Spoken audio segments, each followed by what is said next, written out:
जब मैं रात को घर पहुंचा तो मेरी पत्नी ने खाना लगाया। मैंने उसका हाथ अपने हाथों में लिया और कहा, मुझे तुमसे कुछ ज़रूरी बात करनी है।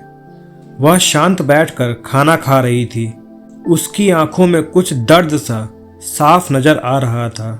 मुझे नहीं पता कैसे कहूँ, मगर मुझे उसे बताना ही था।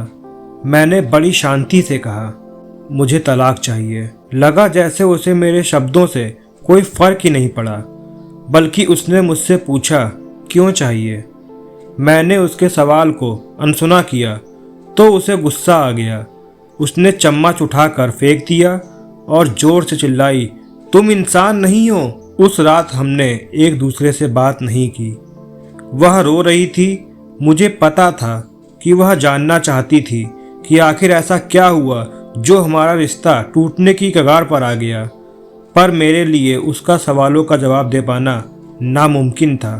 मैं अब किसी और से यानी सीमा से प्यार करने लगा हूँ। अब मुझे उससे प्यार नहीं रहा। मैंने उसके बरसों के प्यार की सज़ा दी थी। भरे मन से मैंने तलाक के पेपर तैयार किए। उसमें लिखा था कि वह पूरा घर, कार और कंपनी की 30% शेयर दे सकती है इस तलाक के बदले में। लेकिन उसने उन पेपर्स को देखा और टुकड़े टुकड़े कर दिए। वह औरत जिसने मेरे साथ जीवन के 10 साल बिताए थे, वह आज मेरे लिए अनजान हो चुकी थी। उसकी आंखें एहसास करा रही थी मुझे उन 10 सालों का जो उसने मेरे लिए बर्बाद किए। मगर मैं क्या करूं? जो हो चुका है उसे मैं बदल नहीं सकता, क्योंकि मैं किसी और से, अपनी पत्नी से भी ज़्यादा प्यार करने लगा था। आखिरकार उसके सब्र का बांध टूट गया और वह फूट फूट कर मेरे सामने रोने लगी। मेरे लिए उसका रोना एक तरह से उसकी रिहाई की तरह था। तलाक की यह बात जो कई दिनों से मुझे परेशान कर रही थी, अब बिल्कुल साफ हो चुकी थी। अगले दिन मैं घर काफ़ी लेट आया।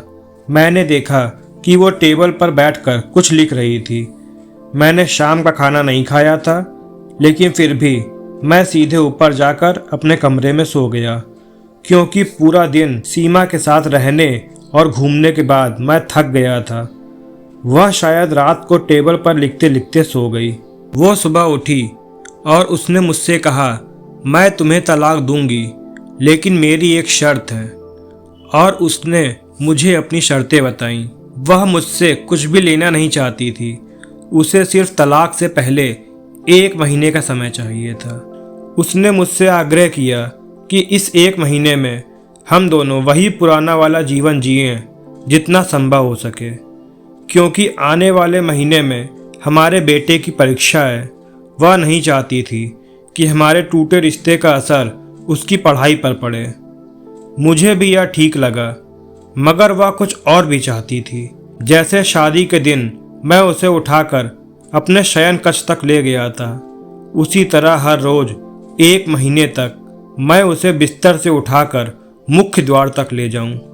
मुझे लगा यह पागलपन है, मगर इन आखिरी दिनों को थोड़ा अच्छा बनाने के लिए मैंने उसकी ये शर्त स्वीकार कर ली। मैंने सीमा को अपनी पत्नी की सभी शर्तें बताईं। वह हंसने लगी। उसे लगा मेरी पत्नी कितने भी तरीके अपना ले, तलाक होना तो तय है।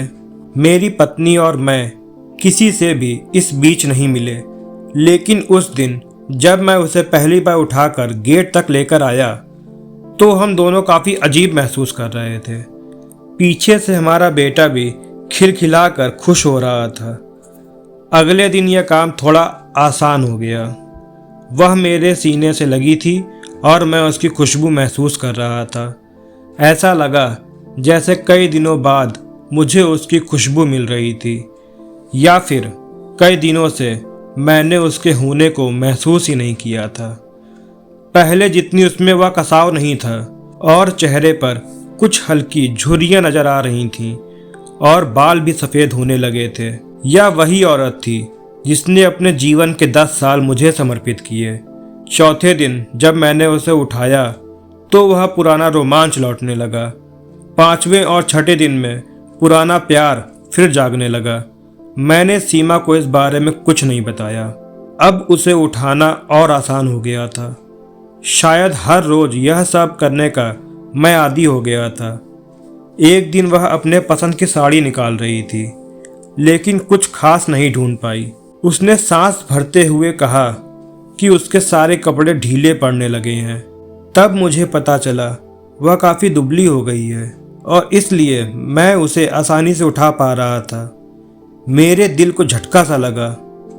उसने अपने दिल में काफ़ी सारा दर्द छुपा रखा था। पता नहीं कैसे मैं आगे बढ़ा और उसका सर छूकर देखा। अचानक हमारा बेटा आया और बोला कि पापा, यह तो मम्मा को उठाकर बाहर ले जाने का समय है। उसके लिए अपने पापा द्वारा मम्मा को उठाकर ले जाते हुए देखना जीवन का अभिन्न हिस्सा बन गया था। मेरी पत्नी ने हमारे बच्चे को बुलाया और जोर से गले लगा लिया।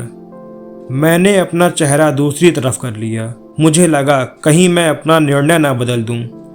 मैंने अपनी पत्नी को रोज की तरह उठाया और हॉल तक लाया। उसने प्यार से अपने दोनों हाथ मेरी गर्दन के आसपास रख दिए। मैंने उसे जोर से पकड़ रखा था, बिल्कुल हमारी सुहाग रात की तरह। मगर उसका इतना कम वजन मुझे परेशान कर रहा था। महीने के आखिरी दिन जब मैंने उसे उठाया तो मेरे लिए एक कदम भी चल पाना मुश्किल हो रहा था। हमारा बेटा स्कूल जा चुका था, तो उसके बाद मैं अपनी कार से सीमा के घर गया और कार से कूदकर बाहर आ गया बिना कार को लॉक किए। मुझे डर था कि अब एक पल की भी देरी मेरा इरादा बदल देगी। मैं ऊपर गया। सीमा ने दरवाज़ा खोला और मैंने उससे कहा, सॉरी सीमा, अब मैं अपनी पत्नी से तलाक नहीं लेना चाहता। उसने मुझे देखा और मेरे सिर पर हाथ से छूकर कहा, तुम्हें बुखार तो नहीं है? मैंने उसका हाथ हटाया और कहा, सॉरी सीमा, अब मुझे अपनी पत्नी से तलाक नहीं चाहिए। हमारी शादीशुदा ज़िंदगी शायद हम दोनों के ध्यान ना देने की वजह से बोरिंग हो गई थी, लेकिन उसका मतलब यह कतई नहीं कि हम एक दूसरे से प्यार नहीं करते। अब मुझे एहसास हुआ है कि जिस दिन मैं उसे शादी करके अपने घर लाया था, उस दिन से जीवन के आखिरी दिन तक मुझे उसका साथ निभाना है। सीमा के होश उड़ गए। उसने मुझे एक जोरदार चांटा जड़ दिया। वह रोने लगी और दरवाज़ा अंदर से बंद कर लिया।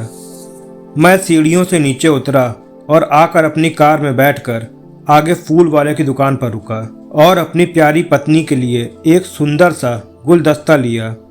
दुकानदार ने पूछा, इसमें क्या लिखना है? मैंने मुस्कुराते हुए कहा, मैं तुम्हें जीवन के आखिरी दिन तक भी उठाता रहूँगा मेरी अर्धांगिनी। उस शाम जब मैं घर आया, हाथों में गुलदस्ता लिए, मेरे चेहरे पर एक मुस्कान थी।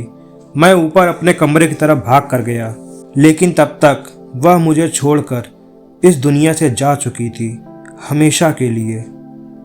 वो कई महीनों से कैंसर से लड़ रही थी, लेकिन मैं सीमा के साथ इतना खोया हुआ था कि कभी ध्यान ही नहीं रहा। उसे पता था वह जल्द ही मुझे छोड़कर जाने वाली है, इसलिए वह मुझे और मेरे बेटे के रिश्ते को टूटने से बचाना चाहती थी।